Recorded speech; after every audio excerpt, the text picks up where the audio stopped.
And welcome back, ladies and gentlemen. And, you know, we're just shouting out the Gungans today because, let me tell you, here on Arnold Holonet News, the only news you'll ever need because you have no other choice. We have Wesa has the Jar Jar Binks legendary kit reveal. I'm just going to tell you guys straight up, when I'm reading through this kit, I was just smiling. This kit is hilarious. It's funny. It's very on point with Jar Jar Binks.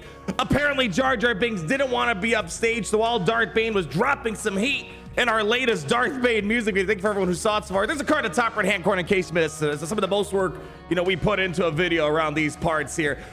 Jar Jar decided the show was head up to get us hyped for next week's legendary event for Jar Jar Binks. So let's go ahead and take a little peek-see doodle, shall we, y'all? Oh, man.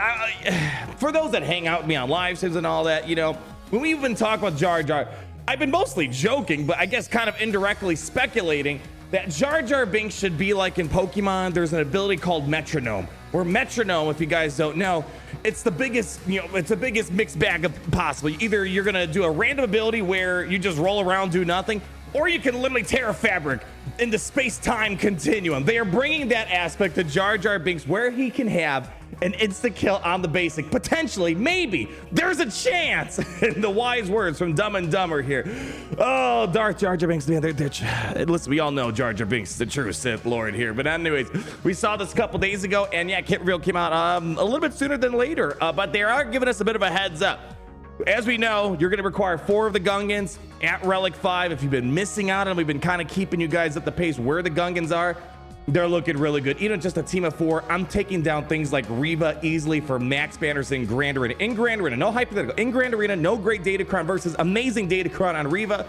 Yeah, with Jar Jar Binks, it's going to get a lot better. The event's going to be happening next Thursday, May 2nd. So close to May 4th, but May 4th would end up on a weekend, and I'm sure they don't want to be around on the weekend in case something goes wrong. So next week, May 2nd's when the event's coming in, so I'm guessing they're giving us a bit of a heads up to try to maybe encourage last minute spending because I don't want to throw gasoline on the fire here, but legendary events lately, we have no idea what the cadence is. It's like Cal, 1 second they're here and then they're not here for another 4 or 5 months. I'm sure they're trying to get a little panic spending going on. But anyways, we're gonna get straight to the kit reveal here with Jar Jar Binks, who's a support Gungan. And as they say here, Jar Jar cranks the dial to 11 and elevates the rest of the Gungan team. They've already been pretty good. The weakest member being the Gungan tank, but even so, the Gungan tank is okay, but it's gonna get a lot better here. Obviously gonna be used for the Naboo raid. My suspicion is maybe next month the raid's gonna come in. They wanna make sure they provide value to those who are whaling. They get the most benefit out of the raid, so I would be surprised if the raid does not show up come May. I really think it's gonna probably be, you know, maybe that week, maybe the week after. We'll have to wait and see. All speculation at this point. So, let's get into it. Basic ability, how Wude? You know, again, it's I know some people love or hate Jar Jar. I just think this kit's hilarious. It's basically kind of what I envision in a joking way. So there's a variety of mixed bag things that could happen. So in a way, it's kind of like the metronome thing in Pokemon that I mentioned, where on the basic, this is a very rare thing. He can deal special damage to all enemies. We don't have a lot of AoE basic effects in the game. That's kind of a big deal right there. But the effects, it's randomized. On this turn, 1 of 3 effects are going to occur. Either one, you're going to inflict Death Mark on the healthiest enemy. That's kind of a big deal. Or it could also be a problem. You know, putting Death Mark on Lord Vader or Reva, not very helpful, which can't be resisted if they have at least 3 debuffs. The weakest Gungan ally could gain damage immunity, or Gungan allies gain tenacity up. However, there's a chance. They're telling me there's a chance here. Additionally, this attack has a 0.01% chance to instantly defeat a random enemy which can't be evaded. Increased to 1% chance if there are any separatist enemies. This attack can't be countered. Oh man. So the biggest thing that you might love or hate about this kit, just like Jar Jar, is you're gonna get something random. It's not, you can't like say, okay, next turn I'm gonna do this ability. I know what's gonna happen. You don't know what's going to happen here. It's just one of these 3. The good news is these are all fairly useful. Death Mark being very nice, the damage would be very nice. Tenacity up is all right too on a basic ability here. So and then they also, something to note out here, this will also increase the chances if you go up against a team that's not full separatist. So think of Mandalorians, Maldalorians I should say. Jango Fett will increase the chance for Jar Jar from 0.01 to or 1% here. So as they say here, to increase chance for a long shot to happen on his abilities, this is required the entire team to be entire enemy side to be separatist, and the answer is no. So they gave the example of Django present on the Mandalorian team. So, you know, keep that in mind if you're going to fight Gungans on defense. It's a 1% chance, but you know, how many abilities are used in battle? How many turns will he get? You know, it's so random. It's like you don't know when it's going to happen, who's going to get knocked out. So again, very Jar Jar feeling. We have special one. Big Boomas. We have Omicrons, and in case I missed it, which I believe I did, this is Grand Arena Omicron. So thumbs up from me. Calcast of Terror Threat Omicrons. You know, it's fine. I like his Omicrons. Is, you know, listen, we don't need to beat around the bush. Grand Arena is the prime game mode for Galaxers. Everything else is kind of secondary. But here at this ability, we have a lot to read. Deal special damage to all enemies, and if the target enemy had protection, stun the enemy for 1 turn. Otherwise, inflict them with 3 stacks of expose for 1 turn, and a 0.01% chance all enemies lose all turn meter and are inflicted with fear for 1 turn. What? Which can't be copied. The spell prevents it or resists. So they're fearful of Darth Jar Jar and his wise wisdom of a 0.01% chance. And again, increase to 1% chance if there are any separatist enemies. If all allies are Gungans, all enemies are inflicted with plasma residue. New effect for 1 turn, which can't be copied. But I gotta say, the animations are really fun for this guy. And they claim that the sound effects are great too, so I guess we'll have to wait and see. But plasma residue, this character loses 100% evasion. So you guys kept complaining about Datacrons. They got you covered here. Now they can release 5,000% evasion and dodges. They got you covered here. If this character becomes inflicted with shock, deal reduced massive damage. That's weird. Usually it's just massive damage. Now it's reduced massive damage to all enemies with plasma residue, then remove all instances of plasma residue. But here we go, our first Grand Arena Omicron. While in Grand Arenas and all allies are Gungans, dispel bonus protection and protection up on all enemies, and they lose 5% max health, max protection, which can't be evaded for the rest of the encounter. Then inflict the target enemy with protection disruption for 1 turn. Plasma residue can't be resisted, and whenever this ability is used, reduce the cooldowns of all other Gungan allies' abilities by 1. So there hasn't been much in the way of Gungans taking down Galactic Legends. The best I was able to do is, Supreme Leader Kylo Ren. But there are times it's like, you know what? They're so close. They just need that one thing to move them over. Maybe this could work up against things like Jedi Master Kenobi. Maybe Galactic Legend Rey. It's kind of hard to say. I can't promise that right now, but something to keep in mind with all this anti-bonus protection up, and also the max health, max protection de-rampifying that we got going on. Next up, Wesa Warriors. Another cool animation that they pulled up here. A little reminiscent of, of course, this is from Phantom Menace, but also kind of a little reminiscent of using the B1 Battle Droid on the Wrecker kit. Wesa Warriors cooldown of 5. Got a Zeta, no Omicron here. Deal special damage to target enemy and a random enemy, Gungan allies. Recover 10% protection. And here we go again. That 0.01% chance. All Gungan allies recover 100% health protection, gain 100% turn meter, and foresight for 2 turns. And again, increase the 1% chance if there are any separatist enemies. So this does not impress me as much as some of the other stuff, because the Gungans, this will help out once the shield generator goes down. Don't get me wrong. And again, it's only 1% chance at best for the most part. But the Gungans, they're very durable when that generator is up. So they usually always have all their protection health generated. But the turn meter and foresight is a nice addition here. But we're not done yet, guys. Yeah, we're not done. So don't go away yet.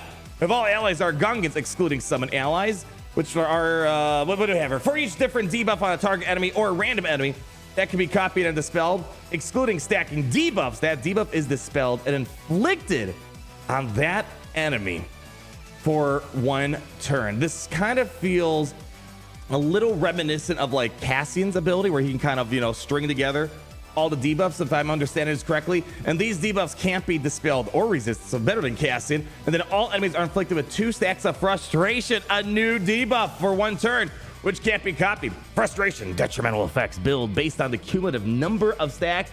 And it's kind of like, it's a new version of confusion. So again, when we've been speculating, joking about Jar Jar, a common sentiment I saw with a lot of people is that he should have a confusion. Like how C-3PO can apply confusion. Frustration, I think, makes a lot more sense. So it's similar, where each additional stack does additional benefits, or detriments, I should say, to the enemy. You can't assist or counterattack.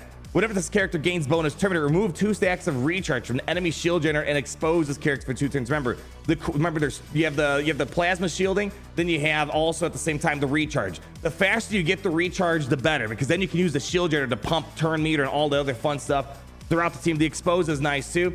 And then special abilities are unusable for 1 attack.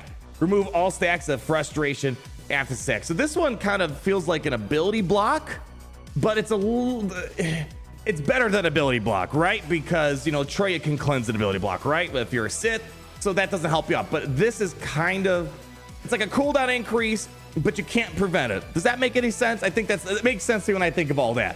But then we get into unique abilities, and I gotta say, I'm a little disappointed. There's no bum bad general anywhere. No leadership ability at all in Jar Jar, which, you know, makes sense. Boss Nass is already looking pretty bossy with what he has. But the unique ability, Mesa Okeyday, Zeta, and the Omicron. We got a lot. Buckle in, people. Boy, at the start of the battle, Jar Jar loses 75% max health, gains that much max protection. We're very familiar with that with the Gungans, not the new. That's the core motto. At the start of the battle, Jar Jar is inflicted with Death Mark until he receives damage or evades an attack.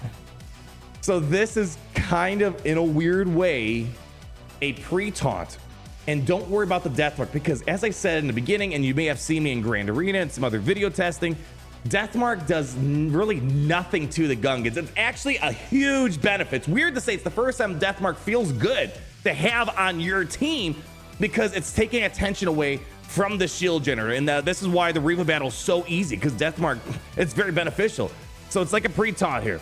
If the enemy leader's separatist, and I don't get all the anti-separatist stuff, but I get it from a lore perspective, from game balance. It doesn't really make sense unless something big separatist-wise is coming, and I'm assuming it's going to be helpful inside the Naboo raid. But anyways, if the enemy leader is separatist at the start of the encounter, Jar Jar gains 50 speed for the rest of the encounter. Jar Jar's debuffs can't be evaded, and he can't be called to assist. So the Gungan Bombardier, you can't go ahead and do all the funny assisting stuff and tarples and all that jazz.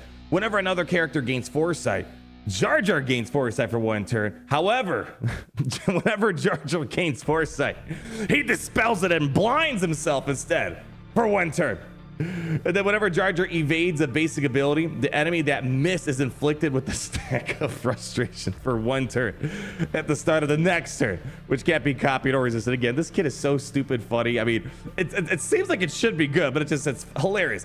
And then whenever an enemy dazes, staggers, or stuns a Gungan ally, death mark Jar Jar until he receives damage or evades an attack. So we've been saying how the Gungan Phalanx, it's an all right tank. It does bare minimum. It's not anything transformative, but Jar Jar, although considered a separatist, the death mark is making him a tank. So you actually have like 2 tanks on this team, and that's great because that's more attention off the generator, and the more time the generator survives, the team's basically invincible. So it's a big deal getting this death mark. It's not a bad thing. It's a great thing.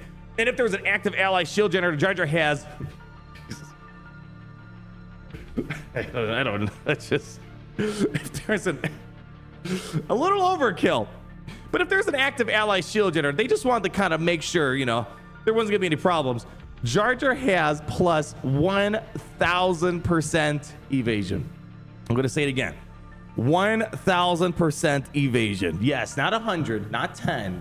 Add a couple more zeros under 1,000. So Jar Jar's gonna get death mark, and you can't hit him. So you're gonna need to use abilities that are unavoidable here. But whenever a character gains bonus turn meter, 1,000% evasion. They at this point they're trolling us. They know how much we love their evasion dodge. So you know what? We're just gonna throw it in there. This is definitely a troll move on their part.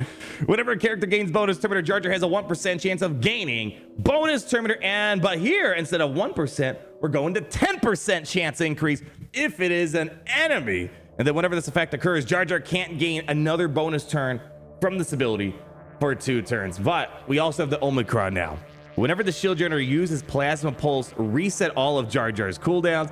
Whenever a Gungan allies they staggered or stunned, they dispel and gain shield up 25% for 2 turns. You know, the other Omicrons are a little bit more impressive, but still, it's the cooldown reset is kind of nice. Then we have the last unique ability here. Mooie-Mooie, I love you. Zeta and Omicron Gungan allies have 75% accuracy.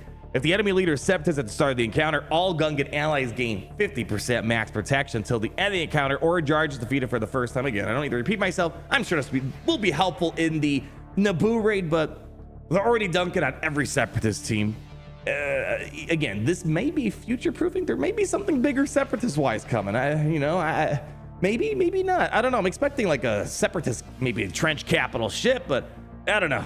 Let's just keep going on. At the start of the first turn, if there are no Galactic Legends, it doesn't say your side or enemy side. I think it's just in general. If there's no Galactic Legends on the opposing team or your team, all enemies are inflicted with a stack of frustration straight out the get-go and increase to 3 stacks if they are stealth, which can't be resisted. Not too many teams start off with stealth, but you know, if there is an opportunity out there, I guess, okay, you know, all right, we have stealth out there, but it's only at the start of the first turn. Okay, all right, well, if the different enemies take consecutive turns, a random Gungan ally gains a bonus turn. This really seems to be that anti-Imperial Trooper bit to this, because there's a lot of people that can take multiple turns and all that, so you're gonna get Gungans that try to break that whole Imperial's trap over and over again.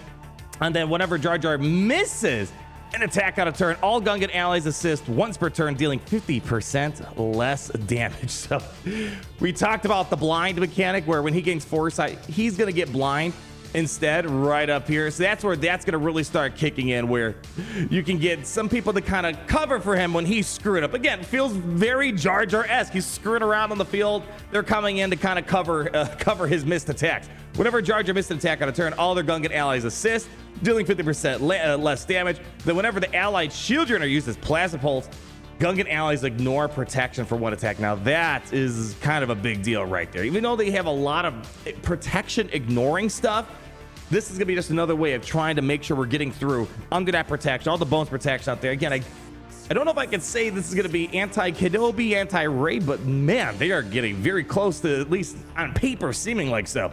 If there's an active shield generator, Gungan allies can't drop below 100% health while they have protection and can't be instantly defeated. So, few things going on here.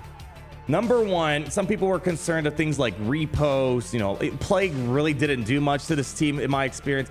But nonetheless, this is basically ensuring that none of those ignore protection effects are going to cause problems for the Gungans. You can't do anything cheesy. You know, some people wanted to do, like, for example, Sith Assassin versus the Gungans, try to ignore protection. It ain't going to work here. And again, I can't promise you guys this is going to beat Kenobi. But the fact that the Gungans are going to have Jar Jar pre-taunting with Deathmark at the very start of the battle, you have the Gungan phalanx and all that, not being able to get instantly defeated, that sounds like a big FU to Commander Tano. So again, on paper, it sounds almost as good as it could possibly be as a Master Kenobi counter, which again, he doesn't have too many off-meta counters. This might be a new one on the block, but that's not even with the Omicron. When we throw on that Omicron to start the first turn, the allied shield generator gains 2 stacks of plasma shielding for every 3 relic amplifier levels Jar Jar has. That has been one of the bigger, it wasn't really a complaint, it felt fine. It was just more, there was just no ways of protecting it. The shield generator just got so much better now, because you only had 10 at the start of the battle, and there's ways to recover with like the Bombardier or whatever, but now you're able to get up to, it looks like, for every 3 relic amplifier levels, so we have 9 relics, so you can get an extra, what is that, 6? So there we go, makes sense, right? 3, 6, 9, yeah, so you'll get 3 times 2 is 6, so you can start off with 16. That's going to keep the shield generator a lot longer, get all these random bonuses we've talked about, and keeping the invincibility factor that these Gungans have alive. Oof. But we're not done yet. Again, whenever a non-Gungan enemy gains damage immunity, all Gungan allies gain damage immunity for 1 turn. Then whenever a Gungan ally gains a bonus turn from this ability, they gain 5% mastery until the end of the encounter. No, we're doing, Gary, stop asking me to update my freaking supercomputer. Anyways, I'm sorry. Gary just likes to get on my nerves like that. He just decides now's the time to update. No, it's not. So the way I'm looking at this last part here, so again, what I'm seeing already is that this team's already beating a lot of stuff with just the 4 Gungans. Maybe it's Primitive Kyle Ren already before all the Jar Jar business, beating Reva. Damage immunity, how many good teams out there have damage immunity? Malicos, the Seer Juno team has damage immunity, and if someone on the Seer Juno team gets damage immunity, all the Gungans get it. This could also, even though we're looking at Galactic Legend stuff in terms of the other top non-Galactic Legend teams like Malicos and Revas and whatnot, I think they're going to have a lot of spicy stuff cooking in their Gungan stew here. And of course, we have Tusken Meathead's amazing art. I don't know. I don't even know why we have all the professionals up above. This is really what we want to see in game right here. Love it. I actually did track and field. I was pretty darn good at it too, man. Oh, jeez. Good times. They had the little shot put, the little discus. I didn't play this though. I didn't do that though. So I guess I can't compare myself to that. But I feel like with my form, my physique, just raw, untamed power, I can launch that probably around the world a couple times. Anyways, guys, long kit reveal that we have here. I was laughing throughout before reading it. I still find this hilarious how this kit is operating. I love the whole metronome effect where you might kill someone off. You don't know. It might happen on a basic. So love to see it. I'm going to have a lot of fun with this. Remember, next week, Thursday, May 2nd, we're going to be around these parts, testing him out, seeing what he's all about. And yeah, who knows when the next one this guy is going to come around. Yeah, that really annoys me with the Calcasts, how he's almost a year. And they've been really hush-hush. They didn't want to, again, I get from their business side of things, but it'd be nice having some sort of set cadence, schedule, but that means people are less likely to probably panic spend money. Anyways, passing it over to you guys. The Gungan army is going to rise. Come next week, and I'm all here for the crazy stuff they're up to. Speaking of craziness, I love you crazy people out there. Leave that like, comment down below, subscribe so you're not missing a thing. And always remember, it's a great to be in the Gungan army today. That was just not even a good Jar Jar impression, or just somewhat. Larry, just roll the outro. Oh, it's great.